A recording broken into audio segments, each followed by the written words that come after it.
So guys, recently I have posted a full camera review of this Xiaomi Redmi Note 8 Pro, and as you guys well aware that it has 4 rear cameras and the cameras are quite capable, but it comes with MediaTek processor, so I've thought it does not support any Google camera or something like that. But you guys are so crazy and you guys are saying that it supports Google camera mode. Please try Google camera mode, please make a video on Google camera mode. So here I am making a Google camera video for this Xiaomi Redmi Note 8 Pro. So today in the morning I have installed the Google camera mod in this phone, and I have taken some picture and imported into the Final Cut Pro library, and let's see which one is better, stock camera or Google camera. So hey, what's up guys, my name is Zahir and this is a Google camera video of the Xiaomi Redmi Note 8 Pro. So let's begin.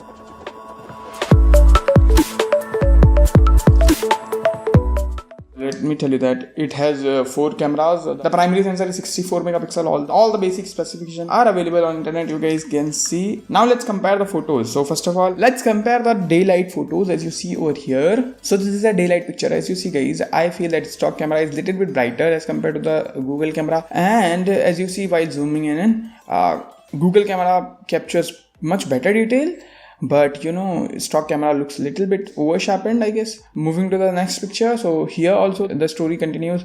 It is bit brighter but looks over sharped, I mean, yeah, and it's little bit darker in my opinion in terms of exposure, but overall dynamic range is very different in both the photos, so I can properly compare them side by side. But yeah, moving to the ultra wide, here I am quite impressed with both the cameras guys. Wow, the stock camera is a bit brighter but over sharped.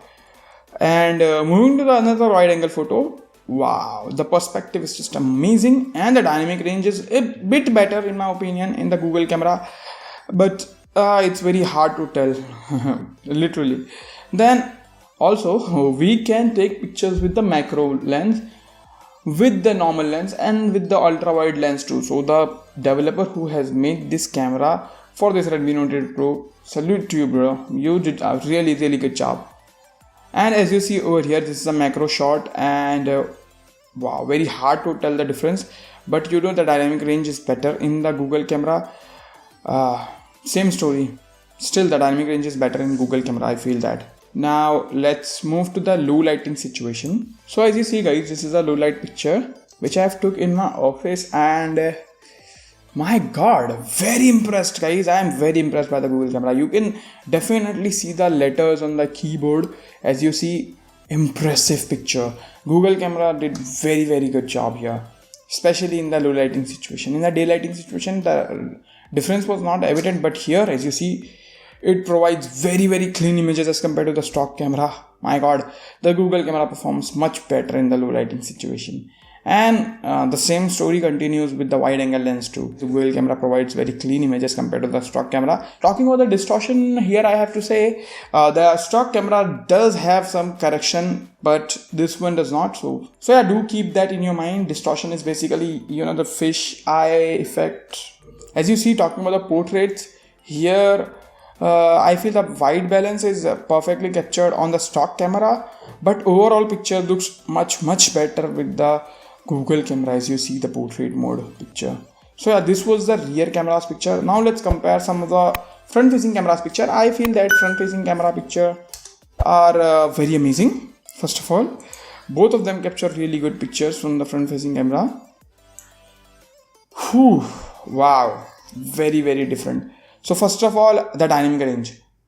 Google camera captures much better dynamic range as you see over here, and the sharpness is very different in both the phones. I can say that first of all, because stock camera give you very sharp, I can say over sharp image as compared to the Google camera, and I feel that the Google camera gives you a little bit more natural skin tones, I guess. As you see, the portrait mode from the front facing camera is far better in the Google camera, but as you see over here, when it comes to white balance, I don't think so that either of them get the proper white balance. The Google camera is closest to the perfect white balance, but still, as you see, the stock camera gives you a very whitish image. So yeah, this was my comparison guys between both stock camera and the Google camera of these pictures.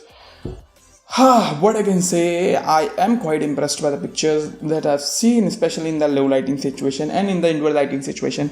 But in the outdoor lighting situation, I don't think so that there is a huge amount of difference. I feel sometimes stock camera performs better, and in some scenarios the Google camera performs better. So yeah, I feel that you should try the Google camera. So yeah, that's all guys, that's all in this video. I hope you found this video helpful. If you did, then hit that like button and share this video with your friends who are looking to buy this smartphone or any other smartphone in this price category. It will be very helpful for me as well as for them. So yeah, thank you so much for watching this video guys. By the way, if you love my content, you can subscribe to this channel with that bell notification icon so you'll be notified when I post new videos like this one. Thank you so much for watching this video guys. Bye.